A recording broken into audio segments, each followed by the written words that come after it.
भूक नथिले भी थाळी जगह दुई थाली भात खाइबे। थरे मो प्रोसेस रे एमिति चिंगुड़ी आलू झोल बनैकी देखंतु। नमस्कार, जय जगन्नाथ। कुक विथ रश्मि रे आपण मानक बहुत बहुत स्वागत। आज मु आपण मानक पई नै आछि चिंगुड़ी आलू झोल रो रेसिपी, जहा कि बनैबा बहुत सहज आ खाया पई एते टेस्टी लागिबो जे आपण माने याकु न बनैकी रहि परिबेनी। जदि आपण मानक मोर ए रेसिपी पसंद आसे ताले प्लीज वीडियो को लाइक, शेयर एंड सब्सक्राइब करिया को बिल्कुल भी भूलंतुनी। पाखरे थिबा बेल आइकन को क्लिक करि दियंतु, जहा द्वारा मोर नुआ नुआ वीडियो रो नोटिफिकेशन आपनक पाखरे प्रथमे पहुंचू। चलंतु ताहाले लेट न करी रोषेई स्टार्ट करिवा। फास्ट एटी देखंतु मु 300 ग्राम रो चिंगुड़ी नेछि आ चिंगुड़ी केटी भल भाबरे सफा कर नेछि, माने जेमति बाछुआ गदा बाछि साला परे ताको धोई नेछि। एबे हमें सेथिरे हाफ चामच लूण आ हाफ चामच हळदी गुंड दबा, गोटे छोटा चामच एटी सोरिष तेल दबा आ याकू भल भाबरे गुळै नबा। जेतेबेले भी माछ माने चिंगुड़ी माछ भाजुचंती ना ताकू टिके एमती तेल देकी भाजिले भल लागि थाए।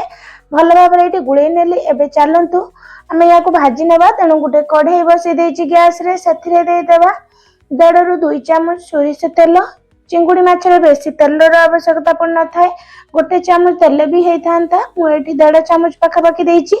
तेल गरम होला परे आमे एतिरे चिंगुड़ी को देई देबा आ चिंगुड़ी को एपट सेपट करी दुई साइड रे भल कलर आसीबा पर्यंत भाजी नबा। जेमती माछ भल भाबरे एटी भाजी हेई जिवो से पर्यंत याकू एपट सेपट करी उलटेई याकू भाजी नबा। प्रथमे तो चिंगुड़ी रे एमती टिके पानी बाहर थाए, पानी सुखी गला परे हमें भल भाबरे यार कलर चेंज होबा पर्यंत भाजी नबा। ये देखंतु चिंगुड़ी एटी देखंतु पानी पूरा सुखी जाईची आ एटी भल भाबरे भाजी हेई आछी। आ चिंगुड़ी रे जो हमें लूण हळदी गोळी थाए ना, जत्ते जाहले भी तळे लागि थाए, तेणु एटी टिके पूरा तळे लागि जाईथिला। ता एबे चिंगुड़ी माछ भल भाबरे भाजी सारला परे गोटे जगह को हमें बाहर करी नबा। आ एटी कढ़ाई के मु धोई की बसई देइथिले, सेथिरे हमें देई दबा आ गोटे चामच सोरिष तेल। तेल टिके गरम होला परे एटी दुईटी मीडियम साइज रो आलू को मु एमती चुप्पा सह काटी की नेछि, टिके लंबा लंबा करी टिके मोटा करी काटी नबा। सेथिरे टिके लूण आ हळदी गुंड देई आलू रो कलर चेंज होबा पर्यंत याकू भाजी नबा। आलू को बेसी लाली करके भाजीबा दरकार नहीं, माने बेसी कड़ा करके भाजीबेनी, याकू हल्का टिके भाजी नबा।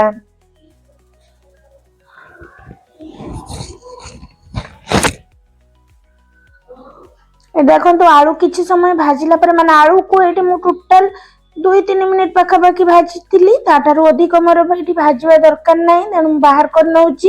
कढ़ाई रे अल्प तेल अछि, आउ 1.5 चामच सोरिष तेल देई किछि गोटा मसला एटी ऐड करूची, जहा कि 2टी गुजराती देइची, खंडे दालचीनी, अल्प टिके गोलमरीच और लवंग देइची।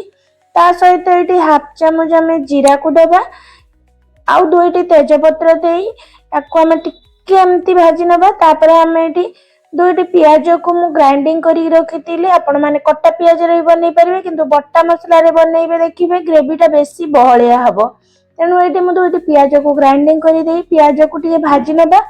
प्याज को भाजिला बेले टिके गैस रो फ्लेम को लो टू मीडियम करी कि याकू लाली कलर आसीबा पर्यंत भाजी नबा। एटी प्याज रो कलर चेंज हे गलानी। एबे एतिरे 2 चामच अदा रसुन रो बट्टा देबा। तापरे हमें अदा रसुन पेस्ट सहित प्याज को भल भाबरे एटी मसला को कसी नबा। देखंतु मसला कसीबार एटी 2-3 मिनिट हेई गलानी। एबे मन एतिरे किछि गुंड मसला को ऐड करिबा। तेणु मु एठी देखंतु हाफ चामच टू टिके कम हळदी गुंड दउची, हाफ चामच लंका गुंड बा राग जत्ते खाइबे सेतिकी लंका गुंड देबे। ता सहित हाफ चामच धनिया गुंड, हाफ चामच जीरा गुंड दबा आउ गोटे छोटे चामच काश्मीरी लंका गुंड दबा, जहा कि ए चिंगुड़ी झोल रे बहुत बढ़िया कलर आसी थाए। तापरे हमें एटी गुळै नेले आउ एटी सुखिला मसला तला पर टिके एमती सुखा सुखा लागला। तेणु मु एटी 3-4 चामच पानी देई याकू भल भाबरे गुळै नउची। आउ ए मसला को हमें एमिति 3 ରୁ 4 मिनिट पर्यंत कसी नबा। मसला जेतेबेले भल भाबरे कसी जीवो, सेथिरे हमें 2टी टमाटो को एटी मु ग्राइंडिंग करी देइची, किंतु ए टमाटो को मु बेसी प्लेन करके बाटिनी, टिके खदड़िया रखची। काई ना हमें सब मसला एटी बाटी की नउचे ना, जहा कि पूरा बाटी की जदी पूरा प्लेन हे जीवो ग्रेवी भी सेते भल खाया पय भल लागिवनी आ देखिबा पय भी एते भल लागि न थाए। तेणु टिके मु खदड़िया बाटी नहीं ता सहित स्वाद अनुसार लुण आउ अल्प टिके पानी दे माने 1/4 कप पाखापाखि पानी दे गुड़े नेउची फुटी आसलानी। एबे आमे याकू कवर करके छाड़ी दबा 6 ରୁ 7 मिनिट पर्यंत भल भाबरे कसिया पई। 6-7 मिनिट पर कवर बाहर करदबा। आउ एठी देखंतु केते बढ़िया कलर आसीची आ मसाला भी एठी भल भाबरे एठी ओघेई जाईची। एबे याकू टिके गुळे नबा।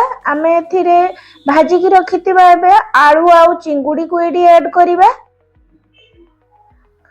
आलू चिंगुड़ी देला परे मु टिके गुळी नउची आउ एई भलिया याकू आमे बारंबार एपट सेपट करी नाडुथबा। आउ एठी याकू 3-4 मिनिट पर्यंत याकू एई भलिया कसी नबा जहा कि बहुत बढ़िया लागिवो खाया पय। मसला सहित चिंगुड़ी आलू को निश्चित टिके कसी नेबे भल भाबरे। मिनिमम तो 2-3 मिनिट कसी नियंतु, जदि टाइम अछि 4-5 मिनिट भी कसी परिबे। एबे भल भाबरे कसी साला परे ग्रेवी पय आमे पानी दबा। एटी देखंतु मु गरम पानी दउची, पानी पूरा भल भाबरे फुटी जाइतिला। मु सेई पानी को ऐड करूची। 2 कप पानी देइची काहेकि ना आपण मते टिके झोल टिके बेसी दरकार काहे ना आमे चिंगुड़ी झोल भात सहित खाया। तेणु नॉर्मली तो चिंगुड़ी झोल भात सहित ही बहुत भल लागि थाए। तेणु चिंगुड़ी मु टिके पानी अधिक देइची, आपण केते ग्रेवी खाइबे सेई अनुसार पानी अधिक किबा कम करि परिबे। एबे याकू आमे कवर करके छाड़ी दबा 6-7 मिनिट पर्यंत। प्रथम 2-3 मिनिट मु हाई फ्लेम रे कुक करतिली, तापरे लो मीडियम फ्लेम रे कुक करची। एटी देखंतु मु कवर बाहर करके किछि समय बारे देखौची। एटी ग्रेवी ता हमर एई भलिया हेची। आउ एटी आलू भी देखंतु पूरा परफेक्टली सिझी जाईची। ग्रेवी मु बेसी पतला करिनी कि बेसी भी गाढ़ा करिनी, माने मीडियम रखिची। देखंतु एई भलिया ग्रेवी ता हवा दरकार जहा कि खाया पय भात सहित बहुत भल लागिवो। जदि आपण माने रुटी सहित खाउचंदी ताले ग्रेवी आउ टिके कम करिवे, माने पानी ऐड कम करिवे। लास्ट रे किछि गरम मसला गुंड आउ किछि कट्टा धनिया पत्र देई गुळी नबा। एबे रेडी हे गला हमर चिंगुड़ी आलू झोल। आपण माने भी एई प्रोसेस रे थरे निश्चित बनांतु, देखिबे खाया पय बहुत भल लागिवो। आपण माने एई चिंगुड़ी झोल सहित चिंगुड़ी झोल को भात रुटी सबुथिरे खाई परिबे, किंतु नॉर्मली भात सहित याकू बेसी भल लागि थाए।